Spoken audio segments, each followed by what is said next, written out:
Así será a Praza de Feciñáns do futuro. O Concello de Cambados quere poñer en valor este emblemático espazo. Tras a súa peonalización, a praza será sometida agora a unha renovación para convertela nun punto de encontro de veciños e visitantes. Esta remodelación que vai levar a Praza de Feciñáns obedece a unha demanda histórica que teñen os veciños e as veciñas de Cambados. A primeira era, por suposto, a súa peonalización, que xa se levou a cabo, pero a segunda demanda histórica é precisamente o aproveitamento desta praza por todos os veciños e veciñas.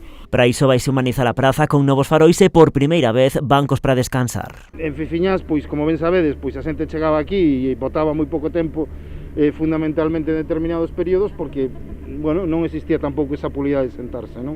Nós queremos facer da Praza de Feciñáns ese lugar, ese espazo de convivencia, ese punto de encontro de candaveses, onde podan vir os nenos a xogar, onde poda vir a mocidade tamén a gozar da plaza, onde a xente maior se poida sentar aquí. Tamén se actuará na zona arborada con novo material drenante, aproveitando para renovar a rede de abastecemento. Ao mesmo tempo, actuarase no acceso á praza pola avenida de Vilagarcía. Retirando o tramo que hai aí, que é asfaltado, que é a entrada, que carece de sentido, os semáforos, os sinais, e o que se pretende é que cando se entra en Cambados en coche dende o lado de Vilagarcía, que se vexa a praza, que se vexa o pazo. A actuación contempla tamén a recuperación da escalinata da igrexa de San Bieito, destruída nos anos 70 para facilitar o paso de coches. É volver ao orixen, volver como foi diseñada a Praza de Feciñáns, volver a como foi pensada a Praza de Feciñáns 6 séculos.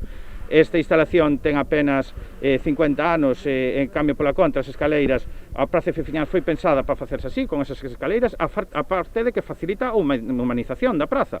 O proxecto foi deseñado pola arquitecta cambadesa Paula Alfonso, ten un orzamento de 230.000 euros que serán financiados co Plan Concellos da Deputación de Pontevedra. As modificacións xa foron remitidas a Patrimonio.